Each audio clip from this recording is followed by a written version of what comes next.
কি করলাম 20 বছর?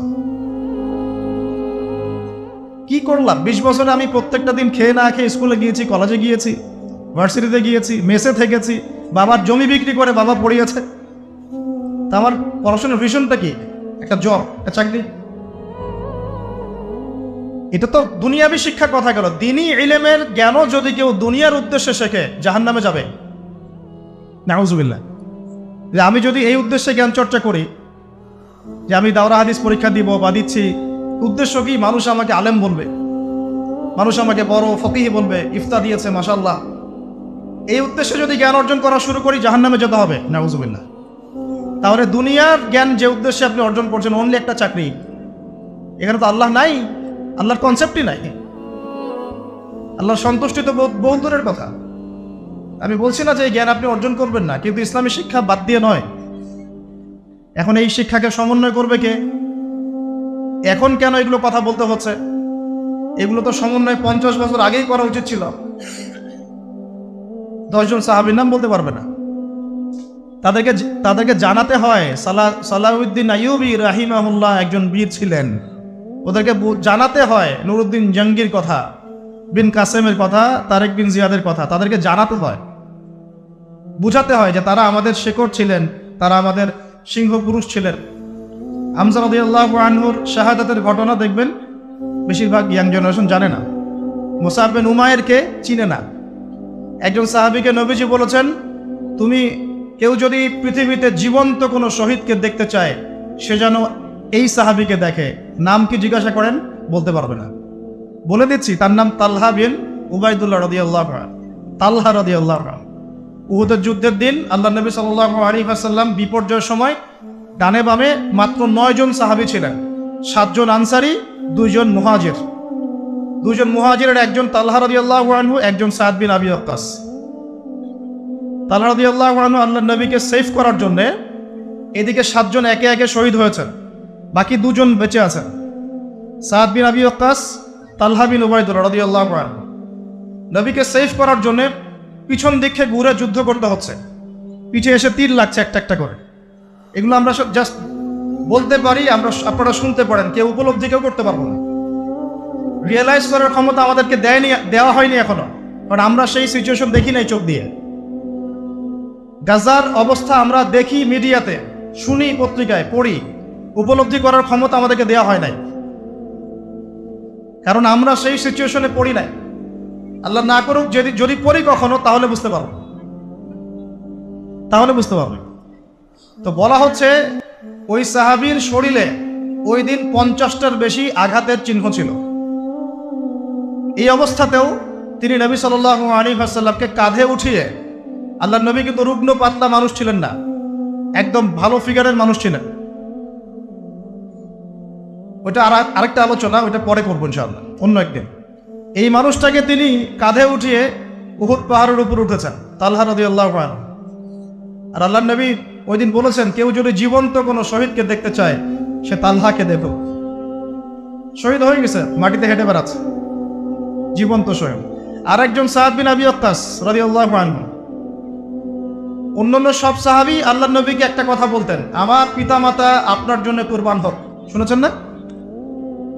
ইয়া রাসূলুল্লাহ, আমার পিতামাতা আপনার জন্য কুরবান হোক। আল্লাহ নবী নিজে এই একমাত্র সাহাবী সাদ বিন আবি ওয়াক্কাস রাদিয়াল্লাহু আনহুকে উহুদের যুদ্ধের দিন বলেছিলেন, সাদ তীর ছোড়ো, সাদ তীর ছোড়ো, আমার পিতামাতা তোমার জন্য কুরবান হোক।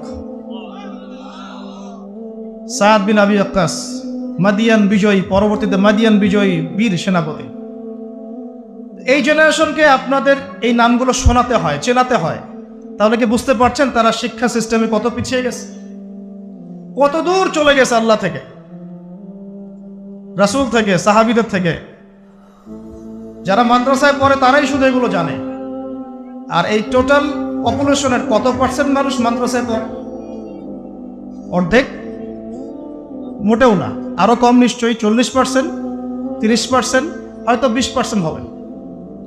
আর বিশ্বাস করেন, আমরা দেশ ঘুরে যা বুঝতে পারি যে বাংলাদেশের মোট জনসংখ্যার হয়তো 5 থেকে 10% মানুষ দিন নিয়ে ফিকির করে, বাকিদের কোনো ফিকিরই নাই।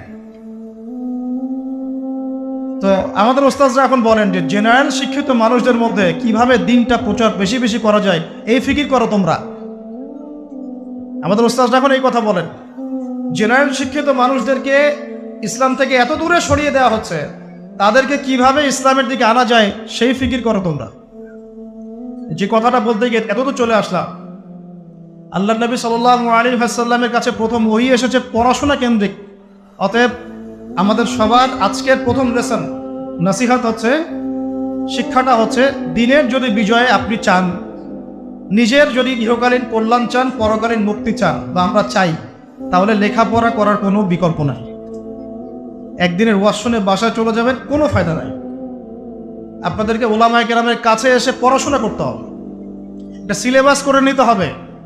উস্তাজ বা হুজুর আমি এই পর্যন্ত পড়েছি, আমাকে একটা সহজ সিলেবাস করে দেয়, কিভাবে পড়াশোনা করলে আমি দিনের জ্ঞান অর্জন করতে পারবো, একটু দাওয়াতি কাজ করতে পারবো, দিনের কিছু কাজে আসতে পারবো।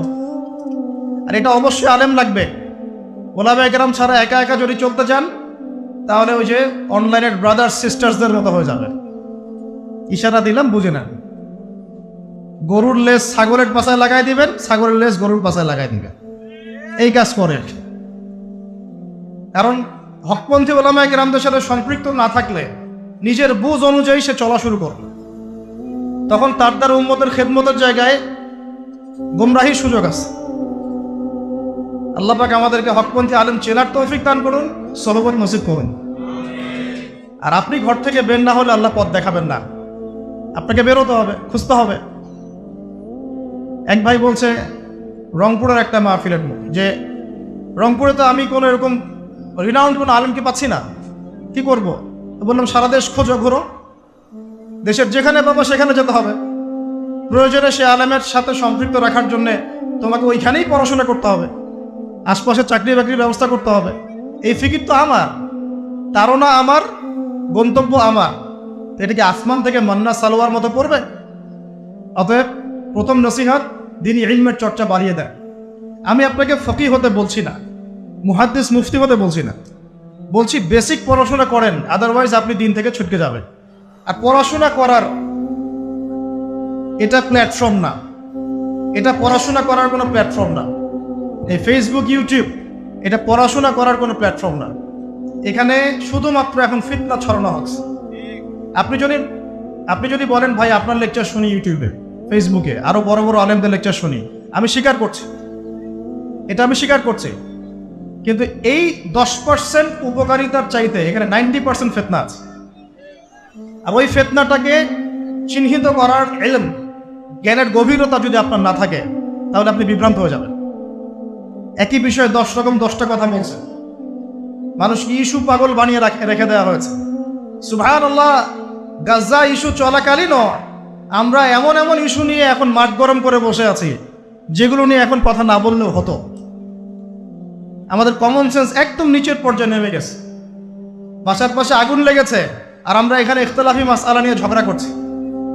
উম্মার উপর বিপদ এসেছে, কাফেররা যুদ্ধ লঞ্চ করেছে, কাফেররা ক্রুসেড লঞ্চ করেছে, আমরা এখন ইখতিলাফি মাসআলা নিয়ে ঝগড়া করছি। এখন হাত বাঁধাই ফিক্স করতে পারলাম না।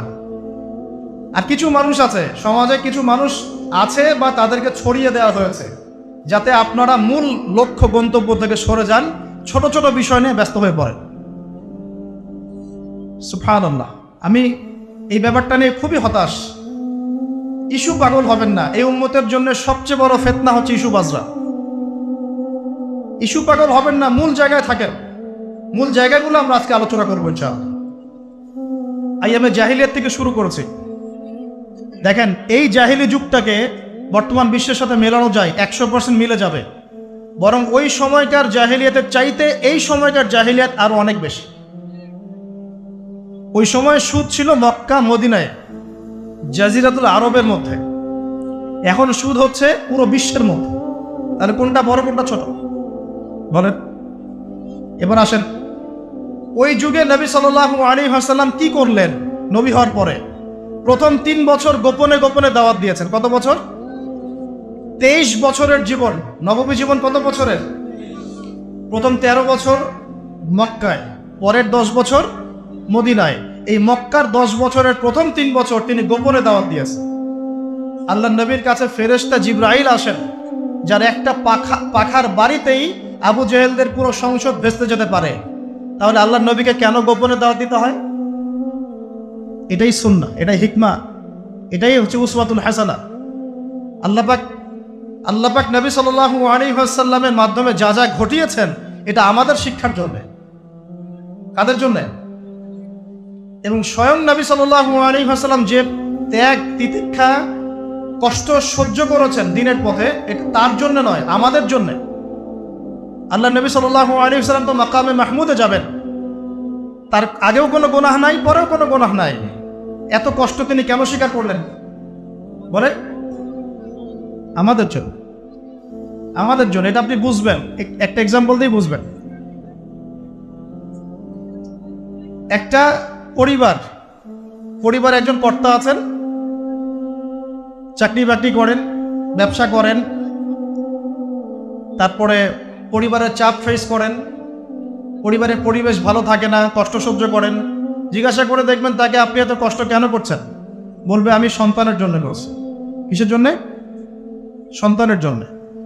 এখান থেকে একটু বুঝে নেন, নবী সাল্লাল্লাহু আলাইহি ওয়াসাল্লামের এই পুরো পরিশ্রম, শ্রম, ত্যাগ, তিতিক্ষা মূলত কাদের জন্য? উম্মতের জন্য।